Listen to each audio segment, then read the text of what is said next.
We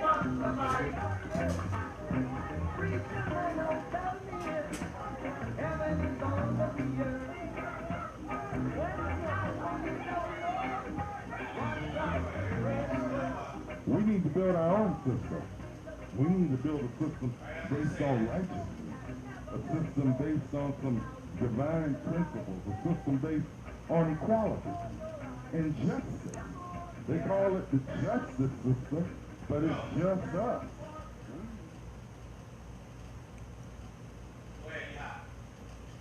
Good morning, brothers and sisters, friends and family out in TV land and on Facebook Live. Welcome to the Get Up Stand Up Show with Minister Malik Shabazz. This is the Black in the Day in the 313 segment, an Afrocentric perspective on African and African American history with a primary focus in Detroit. But of course, we look at what's happening with African people, what African people are doing historically, and when and wherever we may be, and whatever it is that we're doing, particularly if it has a positive focus on strengthening ourselves and strengthening our people, which hence strengthens humanity. This is the Get Up Stand Up Show with Minister Malik Shabazz. This is Black in the Day in the 313. I'm Baba Kafense, also known as Dr. Chike. You're viewing us on TV 33 WHPR, broadcasting live from the capital of the African world, Highland Park / Detroit, Michigan. You can view us live streaming at www.tv33whpr. You can also view us via the Android app, which is available at the Google Play Store, or the Apple app, which is the Apple app, which is available at the Apple App Store. You can view us on Google TV, the Roku box, and Comcast Channel 91. You can also view on demand select episodes that you choose on YouTube. You can go in and just simply in the YouTube search box put in Get Up Stand Up Show. And we urge you to tune in, turn on, join us, lend us your energy, lend us your spirit, and if need be, lend us your perspective, your truth, your wisdom, because sometimes my facts need just a little bit of support. Again, this is the Get Up Stand Up Show with Minister Malik Shabazz. You can contact us, of course, via the Facebook app on Facebook Live. You can just shoot a message up there, and or you can call us at 313-868-4336, 313-868-0351. And for many of you, you may notice this is a new time slot, but it's not necessarily, it's new, but it's an add-on. So right now, we're broadcasting the Black in the Day segment on Monday evenings at 11 p.m., from 11 p.m. to 12 a.m., and Wednesday morning from 9 a.m. to 10 a.m. And we've expanded the segment, and we're going to see how this goes. We're trying to see if we can appeal to both the late night folks and the early morning people as well. So we urge you to tune in, turn on. It's not a rerun. We are live, broadcasting live. And as usual, we begin with a moment of silence for our African ancestors. Those ancestors who precede us, those that lived their lives in a way that was conducive of making life better for our community, for our people, hence making life better for humanity. But we put a qualifier there. We acknowledge and we venerate the spirit of those ancestors who worked to make life better for us. In some cases, they even gave their lives or died in the process of doing that work. So we take a moment of silence for the African ancestors who gave their lives.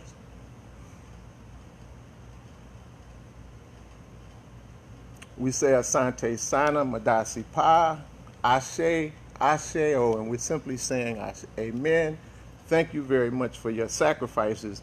And before we get further into the announcements, I just would like to acknowledge a very important low-key figure in the African-American community, Mama Easter Reddy. I don't have her actual birth and dates of transition. I'll have that on our next program. But this sister worked at Aisha Shule teaching the babies, kindergarten, preschool, early primary grades for years. I came to Aisha Shule in 1987, and Mama Easter was there in the trenches, working all the time. She was a warrior sister, elder. I don't know her age, but she made her transition within the past week or two. And if somebody viewing in the audience, either on Facebook or on the TV, if you could hit me up with the arrangements for her funeral, which I believe is actually tomorrow. And if no one phones in or hits me on Facebook with the information, I'll call in later. But we want to held up the spirit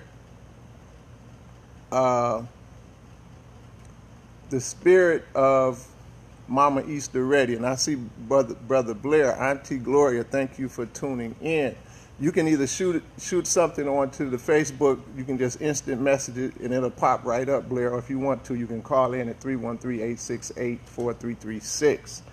Again, if somebody viewing or listening knows the arrangements for Mama Easter Ready, she taught so many of our young people that are today now in their 30s and 40s. She was a die-hard warrior, soldier, elder sister. She was right there in the trenches with Mama Imani Humphrey, with Mama Anna Moy Hill, and some of you may not know, some of the young people don't know, but Aisha Shule came into its inception in 1972. And this was an independent school that came out of the commitment, the imagination, the hard work of a group of families that came together and said, we don't like what's happening in the educational system. We don't like the education that is being offered or provided to our children. We want an education that is culturally relevant to our children who are African people. We're African people. And we want an education that is reflective, not only reflective of our culture, but also conducive of meeting our needs and producing young people, producing warrior scholars, scholar activists, young people that would grow up and become nation builders. We don't talk about nation building nowhere near to the degree that we did. Some of us feel like, well, that time period is gone. The 60s is over with. No, the period of civil rights, which emerges into the Black Power phase of the civil rights movement, or the Black Power movement, was but a continuation of an ongoing historical struggle that has been consistently going. And it didn't begin when our ancestors, some of our ancestors, stepped off of a boat in Jamestown, West Virginia in 1619. It didn't start there. We've been struggling to retain our way of life, our culture, our history, going all the way back to ancient Egypt, because there has always been people who envied us, who wanted what we have. So we can't look at a time period like, say, the Black Power movement, say 1966 to the early 70s.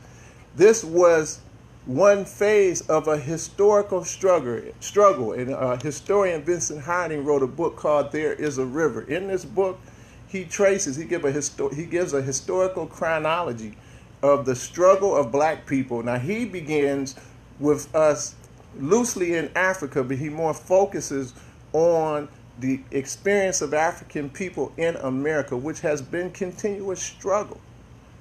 But we can't minimalize a particular time period. We still need nation builders. We still need activists, because, and all you have to do is look around you and you'll see that so many of the believed to be accomplishments are being turned back with the current present administration. And not that they just began doing what they're doing. These people have been working since, and this is the most recent time period I can think of, or the earliest, since they lost the Civil War. They're still trying to regain what they feel like they lost. So, again, I want to give a shout out to the energy and spirit of Mama Easter. We need sisters like that, and we will continue to revere her, lift her up, say her name, and pour libations to her. Upcoming events, announcements. There will be a concert. Earl Davis will be performing in concert Saturday, September 1st. That's this Saturday at 6 p.m. and 6:45, and that's at the Charles Wright Museum. That's at 315 East Warren. Earl Davis was musically gifted early on. He began his professional career as a trumpeter at 18 years of age when he began playing with the United States Navy Band, having enlisted in the military service just days after graduating from school. Mr. Davis is a native of Houston, Texas. He studied music and the visual art at Chouinard Art Institute in Los Angeles in the 1960s. And he's played with everybody, including Bobby Hutcherson, Dexter Gordon, Gerald Wilson, Billy Higgins. He also was part of the Sun Ra Orchestra and played with the likes of Cecil Taylor, Archie Shepp, Oliver Lake, Roland Alexander, Sam Rivers, and that was Detroit's own Sam Rivers, who was a monumental jazz figure who was part of a very important, not only was he one of the Michigan Jazz Masters, he was very essential in helping, serving as an ambassador, taking jazz music programs to Senegal. I had the opportunity to know several people that had performed with him, and also his widow, the sister that survived him as his wife, was in the audience because she's doing big things in Ghana as well. He also had the opportunity to play with Herbie Hancock, Tony Williams, Buster Williams, Wayne Shorter, and was a protege or mentored by Thelonious Monk. So we urge you to come out to the Charles Wright Museum Saturday, September the 1st. That's 2 shows, one at 6 o'clock and one at 6:45. And while we're on the topic of the museum, we urge you to support the efforts of the community. There's petitions going around Facebook and other community efforts to hold the Charles Wright Museum accountable. The current Board of Trustees and administration hold them accountable to ensure that the Charles Wright Museum continues or retains or diverts back to the original mission intended by Charles H. Wright. So you'll see efforts going around. We urge you to support those as well. Also, as we have been doing for the past week and we will continue to do, we urge you to donate to the Detroit Black Food Security Network, DBFSN, which you can reach them at www.dbcfsn.org. www.dbcfsn.org, the Detroit Black Community Food Security Network. It was formed in February 2006 to address food insecurity in Detroit's black community and organize members of the community to play a more active leadership role in the local food security movement. We observed that many of the key players in the local urban agricultural movement were young whites who, while well-intentioned, nevertheless exerted a degree of control inordinate to their numbers in Detroit's population. And what we're talking about here is these people coming back to reclaim Detroit. Many of them have been spearheading this urban agricultural movement. Many of those individuals moved to Detroit from other places specifically to engage in agricultural or other food security work. It was and is our view that the most effective movements grow organically from the people whom they are designed to serve. So any movement that is designed for us, for our people, we have to be at the spearhead of that. We have to be the architects of that. We can't have people, particularly the people that have been our historical enemies, coming in and dictating to us or even trying to navigate what our struggle and strategy should be to make our lives better. What I'm reading from is part of the mission of the Detroit Black Food Security Network. Representatives of Detroit's majority African-American population must be in the leadership of efforts to foster food justice and food security in Detroit. While our specific focus is on Detroit's African-American community, we realize that improved policy and improved localized food systems is a benefit to all Detroit residents. So I urge you to donate. And the reason I decided to incorporate a small segment of this segment to urging people to support the Detroit Black Community Food Security Network. It's a mouthful, or it's just DBCFSN. The reason I've done this is because within the past 6 weeks or so, they've had several break-ins. People have came in and taken generators, wood chippers, various different machinery that they need, farm equipment that they need. They're producing honey over there, raising butterflies, doing all kind of agricultural crops, teaching young children how to deal with farming. And many of us don't even know and understand the aspects of the biological sciences that are associated with farming. and science in general. So through the program called the Food Warriors, they're taking young people and helping them to understand the process of growing food and how it relates to science. And even for some of the older people, I was talking to a very good friend who's a very phenomenal, integral part of the Detroit Black Food Security Network programs. We were talking about the ability that their programs have to transform people. We are so detached from nature. And early on, when we were still an agrarian people, we had a very close relationship to the land and to nature. I had the opportunity to go camping to camp for 3 days this past week. That's why we didn't do the show Monday. But just being out in nature, out at night, no street lights, you can see all of the stars very clear, and just going to the lake and being out on the land and just getting into the whole natural cycle of nature has a way of grounding us and connecting us back to the source. And this is so important because the earth, Mother Earth, is where all of our basic needs come from. Food, clothing, shelter, and medicine, we all get from the earth in some way.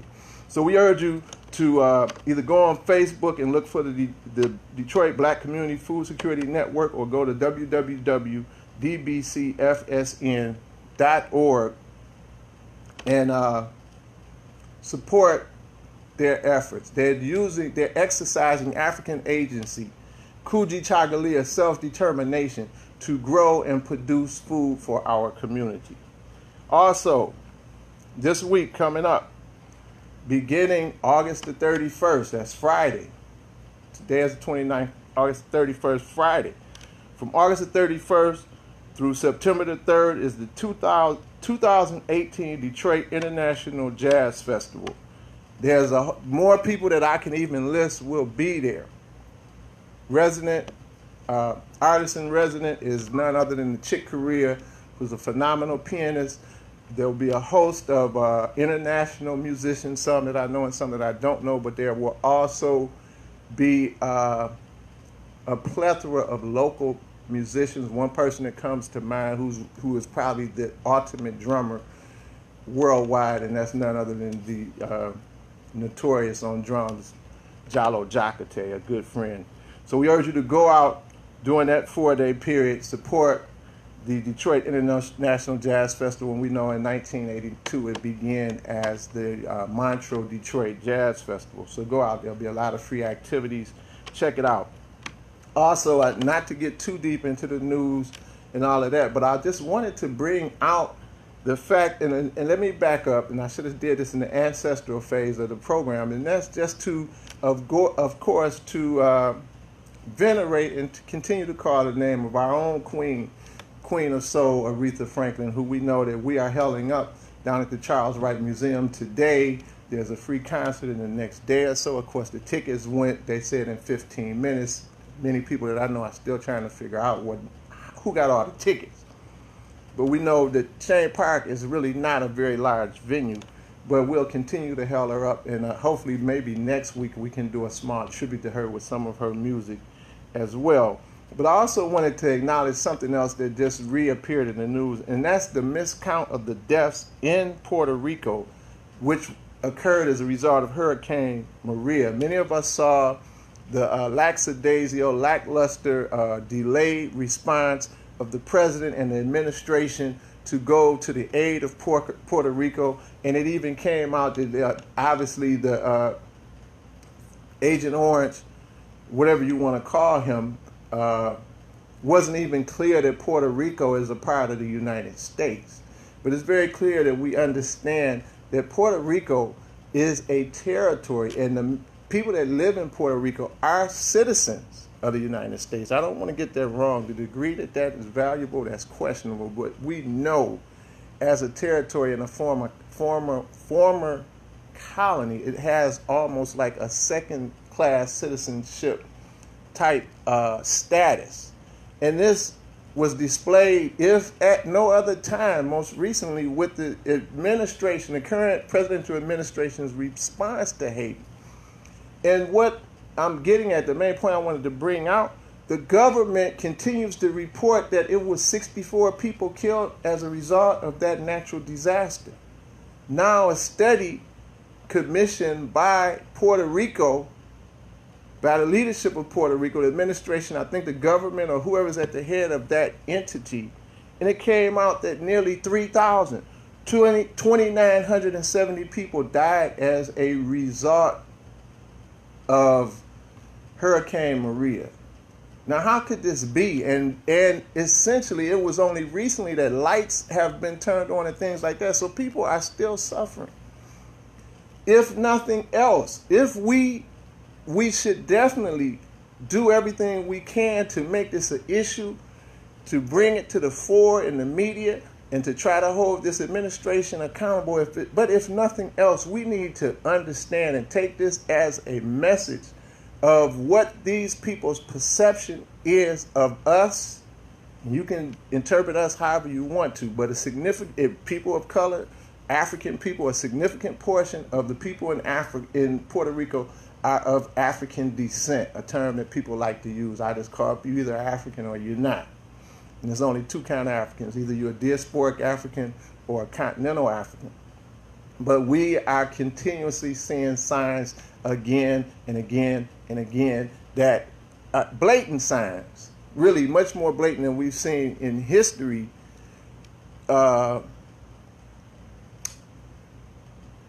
declaring black people and people of color as being inferior. And Kim just hit me up with a message on Facebook saying, ask them, and that's the audience, you that can hear me and see me, to look into crowd granting. Patronicity will match donations. If you go to www.patronicity, that's patronicity.com, partner. So you can make donations there.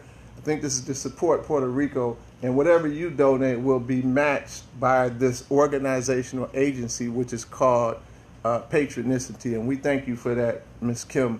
Thank you for hitting us with that as well. So we urge you to support whatever efforts you can. We know that different celebrities stepped up. One celebrity had chartered a plane and filled it up with all kind of goods, but the devastation of what happened as a result of Hurricane Maria, they're still in existence. And to say for the government to report only 64 deaths, this is, I don't even know how many more times, because it's almost 3,000. So do something to support the efforts there. And we have to fight. We can never stop fighting. We have fought historically since our ancestors have been here and even before that. And there must be an emergent spirit or segment of people that are looking around and saying, no, we can't take this. Of course, in the Shrine of the Black Madonna, we say in our creed that the revolutionary spirit of God is born anew in each generation. And Emil Kyle Cabral told us that every generation has the responsibility of realizing their mission, because every generation comes here with a mission. They must either realize it and fulfill it or betray it. Kim is telling me that I misspoke, that the patronicity.com effort is not in support of Puerto Rico. So if you could clarify in your message, it would help so I could clarify it to the people as well. So I'm just waiting on you to hit me back on that. Going on with the program, of course, pulling from the book of Ken Coleman's African American Life, This Day in Detroit, the daily account of the life and events and personalities in Detroit history, going back as far as we can remember. If anybody doesn't know, Africans have been in this country. Ivan Van Sertima very clarified that we came into this hemisphere way before Europeans, but we typically don't associate Michigan or Detroit with black people being present there until the Underground Railroad. But we know that the French were involved in the transatlantic slave trade, and they came here as so-called explorers. Of course, they settled Detroit, and we know if it was work to be done, they had some of the captured Africans that they had captured and enslaved. And it's a whole piece on that. I teach a class right now, currently at Wayne County Community on the history of African Americans in Michigan, and we get into that as well. And I want to clarify the patronicity effort that I mentioned earlier was not in support of Puerto Rico, but it's information for the Food Bank Organization to look into creating crowd grant campaign to ask for donations for the organization. So this is more about food banks and things like that, and I thank you for clarifying that and clearing it up. Just to get into the next aspect of the show or segment. This week, the significant births of African Americans this week in Detroit. August the 29th, today, in 1896, Harold E. Bledsoe was born in Marshall, Texas. Bledsoe served in World War I and as one of Detroit's lead attorneys. He became the state's first African-American lawyer appointed to the state of Michigan's Attorney General's legal staff. He was later appointed as president of the National Bar Association and served as a delegate to the Michigan Constitutional Convention for the years of 1961 and 1962. What's up, Sister Destiny? I hope all is well. Mr. Bledsoe, attorney or Judge Bledsoe, was the father of Geraldine Bledsoe, the first African-American woman elected to the Recorder's Court in 1966. She was also the first African-American woman in the U.S. to be elected to a judgeship without having been appointed first. Judge Bledsoe was known as Mr. Black Democrat and the father of black lawyers. He made his transition to the ancestral realm March the 26th in 1974. And just hearing the name of Geraldine Bledsoe, for me as a young man that used to run the streets of Detroit, that name would strike fear in anybody that was not on the right side of the law, because me and Geraldine, or Geraldine Bledsoe, had a reputation. If anybody in the audience can remember back in the 70s and maybe the 80s, it's been a long time since I was, in that world, but people always talked about the kind of time that Geraldine Bledsoe gave out. They said if you got convicted at her in her courtroom, when you went to the sentencing, she would say something like, how many towel panels are there on the wall? With you count 25, you got a year for each one. Or how many pigeons are out there on the ledge? Things like that. I'm sure some people that are in the audience listening or viewing that can testify to this. And if you remember this, she had a reputation. If you remember it, call in and share your experiences. September the 2nd in 1880, J. Edward McCall was born in Alabama. In 1935, Mr. McCall became the editor and owner of the Detroit Tribune, which was an African-American weekly newspaper. This is 1 year prior to the founding of the Michigan Chronicle. He served in that role as editor and owner of the newspaper until 1946. Mr. McCall made his transition to the ancestral realm in December of 1963. And I know there's some people out there listening and viewing saying, well, why is this important? But it's important. And why are we still talking about first blacks? And this happened in 1880. Everything about the very moment we live in now is a direct result of what has happened historically.